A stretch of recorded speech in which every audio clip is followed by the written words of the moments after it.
नमस्कार दोस्तों।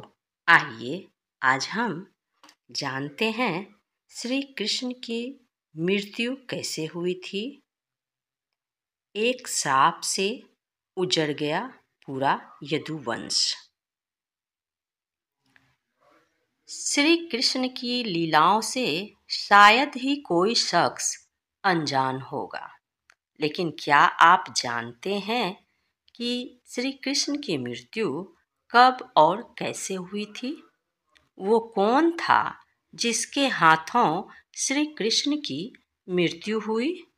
मानवता और मानव जाति को लगभग नष्ट कर देने वाला कुरुक्षेत्र का युद्ध शांत हो चुका था।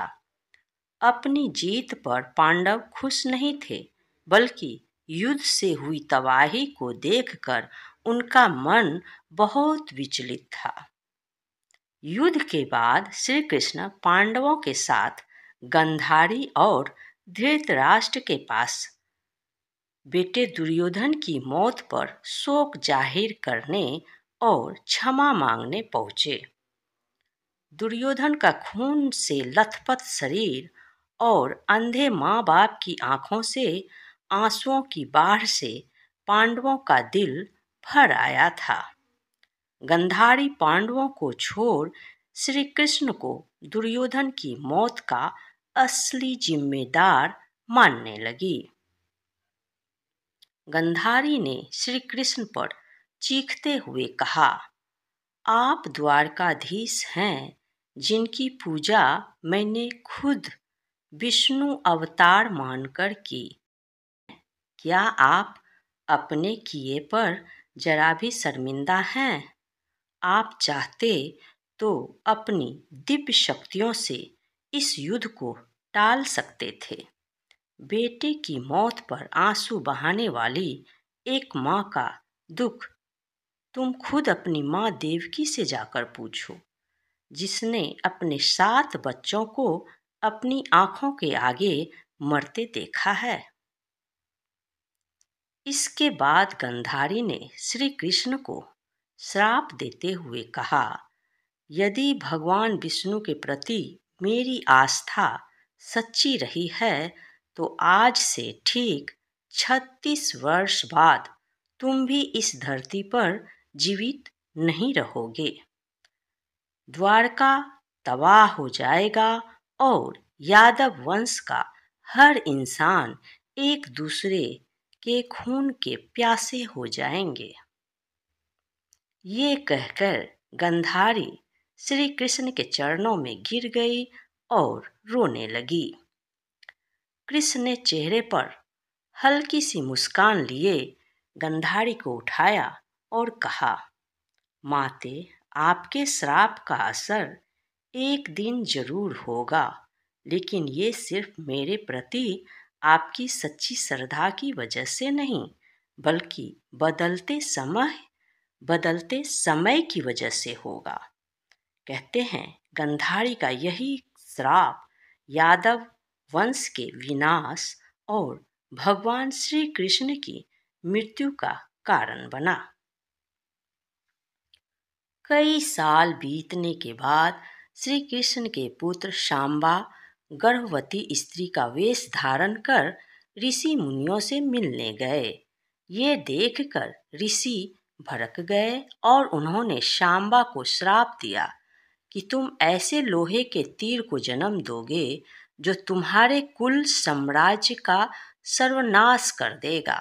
इससे शांबा बहुत डर गए और उन्होंने इस पूरी घटना के बारे में उग्रसेन को बताया।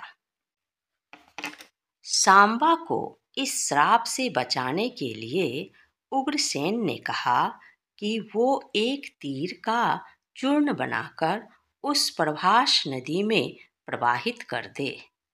ऐसा करने से वो श्राप मुक्त हो जाएगा। जिस इलाके में इस चूर्ण को जमा किया गया था, वहाँ एक खास प्रकार की घास उगाई। ये देखकर उग्रसेन ने कहा कि यादव राज्य में किसी भी प्रकार के नशीले पदार्थों का उत्पादन और वितरण नहीं किया जाएगा।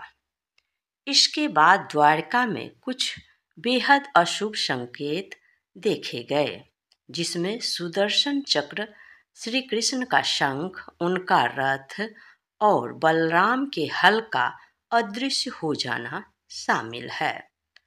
द्वारका में अपराध और पाप बढ़ने लगे।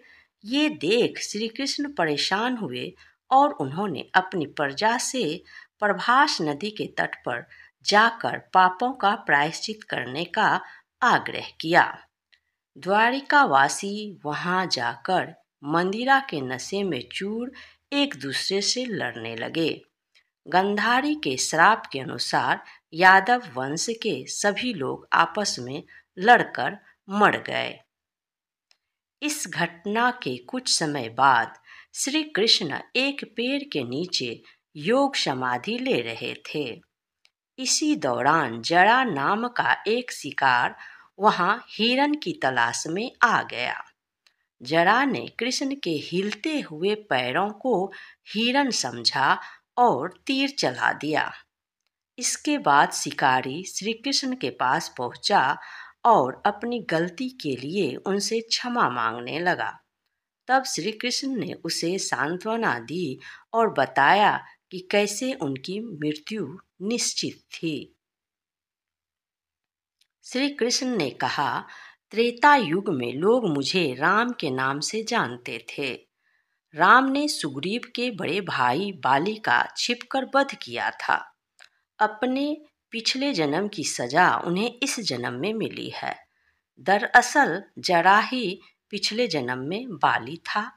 यह कहकर श्री कृष्ण ने अपना शरीर त्याग दिया। श्री कृष्ण की मृत्यु को ही कलयुग की शुरुआत माना जाता है।